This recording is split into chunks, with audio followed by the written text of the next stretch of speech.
Hi friends, internationalisation of rupee గురించి మాట్లాడినప్పుడల్లా భారత్ ఏ దేశాలతో రూపాయలు ట్రేడ్ చేయాలనుకుంటోంది, ఏ దేశాలు మనతో రూపాయలు వ్యాపారం చేయగలవో అనే కోణంలో ఎక్కువగా చర్చ జరుగుతుంటుంది. కానీ రూపాయి నిజమైన అంతర్జాతీయకరణ ఎప్పుడు జరుగుతుందంటే రెండు దేశాలు పరస్పరం భారతీయ రూపాయిని ఉపయోగించి ట్రేడ్ చేసుకుంటాయో అప్పుడే జరుగుతోంది. సరిగ్గా ఇప్పుడే అలాంటి ఒక బ్రేకింగ్ న్యూస్ చర్చలోకి వచ్చింది. బంగ్లాదేశ్ మరియు రష్యా దేశాలు ఇకపై తమ మధ్య జరిగే ట్రేడ్ని రూపాయిలోనే నిర్వహించుకోవాలనే ఆలోచనలో ఉన్నాయి. ఈ వార్త వెనుక అసలు కథ ఏమిటి? బంగ్లాదేశ్కు సడన్గా రూపాయలు ట్రేడ్ చేయాల్సిన అవసరం ఎందుకు వచ్చింది? చైనా బంగ్లాదేశ్ సంబంధాలు చాలా బాగున్నప్పుడు వాళ్ళు చైనీస్ యువాన్ను ఎందుకు ఎంచుకోలేదు? రష్యా అధ్యక్షుడు పుతిన్ ఎందుకు ఇండియన్ రూపాయిని గ్లోబల్ ట్రేడ్లో ప్రోత్సహిస్తున్నారు? ఇవన్నీ ఇప్పుడు మనం వివరంగా తెలుసుకుందాం. రష్యా మరియు బంగ్లాదేశ్ దేశాలు తమ బైలాటరల్ ట్రేడ్ను ఇండియన్ రూపీలోనే జరపాలని ప్రతిపాదించాయి. ఒకవేళ ఇది నిజంగా అమలైతే గ్లోబల్ ఫైనాన్స్ చరిత్రలో ఇది ఒక పెద్ద మైలురాయిగా అవుతుంది. ఇది కేవలం ఒక చిన్న పేమెంట్ అరేంజ్మెంట్ మాత్రమే కాదు, ఇది అంతర్జాతీయ వాణిజ్యం, అమెరికా ఆంక్షలు, డీడాలరైజేషన్ మరియు రూపాయి అంతర్జాతీయకరణ వంటి అనేక అంశాలపై తీవ్ర ప్రభావం చూపుతుంది. ప్రస్తుతం ఈ ప్రతిపాదన పరిశీలనలో ఉంది. డాలర్ ఆధిపత్యం వెనుక 80 ఏళ్ల చరిత్ర ఉంది. గత 80 సంవత్సరాలుగా ప్రపంచవ్యాప్తంగా జరిగే ట్రేడ్ అంతా అమెరికన్ డాలర్లోనే జరుగుతూ వస్తుంది. ఉదాహరణకు బంగ్లాదేశ్ రష్యా నుంచి గోధుమలు లేదా మరేదైనా వస్తువు దిగుమతి చేసుకుంటే అక్కడి ఇంపోర్టర్లు డాలర్లోనే రష్యాకు పేమెంట్ చేసేవారు. స్విఫ్ట్ అనే ఇంటర్నేషనల్ బ్యాంకింగ్ సిస్టమ్ ద్వారా ఈ లావాదేవీలు జరిగేవి. రెండవ ప్రపంచ యుద్ధం తర్వాత అమెరికా ప్రపంచంలోనే అతిపెద్ద ఆర్థిక వ్యవస్థగా అవతరించింది. బ్రిటన్ వుడ్స్ సిస్టమ్ ప్రకారం డాలర్ను యాంకర్ కరెన్సీగా మార్చారు. క్రూడ్ ఆయిల్, గ్యాస్, మెటల్స్ అన్ని డాలర్లోనే ప్రైసింగ్ కావడం ప్రారంభించాయి. ప్రపంచంలోని సెంట్రల్ బ్యాంకులు కూడా తమ ఫారెక్స్ రిజర్వ్లను డాలర్లోనే ఎక్కువగా దాచుకుంటారు. అందుకే నేటికి సగానికి పైగా గ్లోబల్ ట్రేడ్ డాలర్ రూపంలోనే జరుగుతుంది. ఇది అమెరికాకు తిరుగులేని శక్తిని ఇస్తోంది. 2022లో రష్యా యుక్రెయిన్ యుద్ధం ప్రారంభమైన తర్వాత ప్రపంచం రూపురేఖలే మారిపోయాయి. అమెరికా మరియు యూరోపియన్ దేశాలు రష్యాపై ఊహించని ఆంక్షలు విధించాయి. రష్యన్ బ్యాంకులను గ్లోబల్ ఫైనాన్షియల్ మెసేజింగ్ నెట్వర్క్ అయిన స్విఫ్ట్ నుంచి బహిష్కరించారు. రష్యాకు చెందిన వందలాది బిలియన్ డాలర్లు ఫారెక్స్ రిజర్వ్లోనే ఫ్రీజ్ చేశారు. భారత్, చైనా, బంగ్లాదేశ్ ఏ దేశం కూడా రష్యాకు డాలర్ల చెల్లింపులు చేయకూడదని కఠిన నిబంధనలు తెచ్చారు. దీనివల్ల రష్యాతో జరిగే సాధారణ వాణిజ్య మార్గాలన్నీ మూసుకుపోయాయి. ఈ ఆంక్షల వల్ల బంగ్లాదేశ్ పెద్ద చిక్కుల్లో పడింది.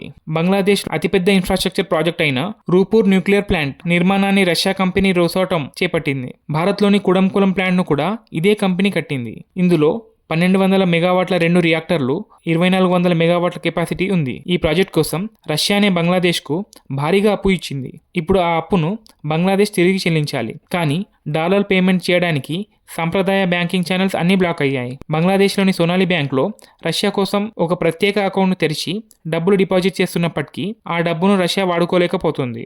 రష్యా దృష్టిలో ఆ డబ్బు జీరోతో సమానమైంది. బంగ్లాదేశ్ మరియు చైనా మధ్య మంచి సంబంధాలు ఉన్నాయి. చైనా, రష్యాలు కూడా మంచి మిత్రులే. మరి అలాంటప్పుడు చైనీస్ యువాన్లో ట్రేడ్ చేసుకోవచ్చు కదా అనే ప్రశ్న రావచ్చు. కానీ ప్రారంభంలో యువాన్ గురించి చర్చలు జరిగినప్పటికీ అది వర్కౌట్ కాలేదు. బ్యాంకింగ్ సమస్యలు, సెటిల్మెంట్ ఇన్ఫ్రాస్ట్రక్చర్ లేకపోవడం, రెగ్యులేటరీ సమస్యల వల్ల చైనీస్ యువాన్ ప్రతిపాదన ముందుకు వెళ్ళలేదు. అప్పుడే రష్యా ఒక అద్భుతమైన సలహా ఇచ్చింది. మీరు ఇండియన్ రూపాయలు ట్రేడ్ చేయండి అని. భారత్కు రష్యాతోనూ అలాగే బంగ్లాదేశ్తోనూ మంచి సంబంధాలు ఉన్నాయి. కాబట్టి భారత్ ఇక్కడ ఒక పర్ఫెక్ట్ ఫైనాన్షియల్ బ్రిడ్జ్లా పనిచేయగలదు. ఇప్పుడు బంగ్లాదేశ్ ఇంపోర్టర్ రష్యన్ గూడ్స్ లేదా లోన్ రీపేమెంట్ కోసం డాలర్లకు బదులుగా ఇండియన్ రూపాయలలో రష్యాకు పేమెంట్ చేయవచ్చు. ఆ రూపాయలను రష్యా తన వద్ద ఉంచుకొని భారత్ నుంచి తమకు కావలసిన pharmaceuticals, tea, coffee, automobile components, chemicals వంటివి కొనుగోలు చేయడానికి వాడుకోవచ్చు. దీనివల్ల డాలర్ అవసరమే ఉండదు. కానీ ఇందులో ఒక చిన్న చిక్కు ఉంది. అదే ట్రేడ్ ఇంబ్యాలెన్స్. రష్యా యుక్రెయిన్ యుద్ధం తర్వాత భారత్ రష్యా నుంచి రికార్డ్ స్థాయిలో క్రూడ్ ఆయిల్ దిగుమతి చేసుకుంటోంది. నేడు రష్యా మన దేశానికి నంబర్ 1 ఆయిల్ సప్లయర్. దీనివల్ల భారత్ రష్యాకు పెద్ద ఎత్తున చెల్లింపులు చేయాల్సి వస్తుంది. రష్యా భారత్ నుంచి కేవలం $5 బిలియన్ విలువైన ఎగుమతి చేసుకుంటే రష్యా నుంచి మనం $60 బిలియన్ వరకు దిగుమతి చేసుకుంటున్నాం. ఫలితంగా రష్యా దగ్గర ఇప్పటికే బోల్డెన్ని ఇండియన్ రూపాయలు పోగయ్యాయి. ఇప్పుడు బంగ్లాదేశ్ కూడా రూపాయిలో పేమెంట్ చేస్తే రష్యా దగ్గర రూపాయల నిల్వ మరింత పెరుగుతుంది. రష్యా ఆ రూపాయలను భారత్ నుంచి పెద్ద ఎత్తున దిగుమతులు చేసుకోవడానికి ఉపయోగిస్తేనే ఇది సాధ్యమవుతుంది. రష్యన్ బ్యాంకులకు రూపాయలలో పేమెంట్స్ కావాలి కాబట్టి భారత్లోని బ్యాంకుల్లో ప్రత్యేకంగా రూపాయి వోస్ట్రో అకౌంట్స్ ఓపెన్ చేశారు. భారతీయ ఇంపోర్టర్లు తాము చెల్లించాల్సిన రూపాయలను ఆ అకౌంట్లోనే జమ చేస్తారు. రష్యాకు ఏమైనా కావాలంటే అదే అకౌంట్ నుంచి చెల్లింపు జరుగుతాయి. దీనివల్ల కరెన్సీని మళ్ళీ మార్చుకునే పని తప్పుతుంది. దీనివల్ల ఎవరికి ఏంటి లాభం? భారత్కు లాభాలు. రూపాయి అంతర్జాతీయకరణ వేగవంతం అవుతుంది. డాలర్పై ఆధారపడడం తగ్గుతుంది. ట్రాన్సాక్షన్ కాస్ట్ తగ్గుతుంది. మన ఎగుమతులు పెరుగుతాయి. అలాగే బంగ్లాదేశ్ లాభాలు ఏంటంటే అప్పుల రీపేమెంట్ సులభం అవుతాయి. ఎనర్జీ సెక్యూరిటీ బలపడుతుంది. బ్యాంకింగ్ ఫ్లెక్సిబిలిటీ పెరుగుతుంది. అలాగే రష్యాకు లాభాలు ఏంటంటే ఆంక్షల ఉచ్చు నుంచి బయటపడి భారత్ మరియు ఆసియా మార్కెట్లలో సజావుగా వ్యాపారం చేసుకోవడానికి మార్గం సుగమం అవుతుంది. దీనివల్ల అమెరికన్ డాలర్ పడిపోతుందా అనేది అతిపెద్ద ప్రశ్న. డాలర్ స్థానాన్ని ఒక్క రోజుల్లో ఏ కరెన్సీ కూడా భర్తీ చేయలేదు. డాలర్కు బలమైన ఫైనాన్షియల్ మార్కెట్స్, గ్లోబల్ ఇన్వెస్టర్ల నమ్మకం ఉన్నాయి.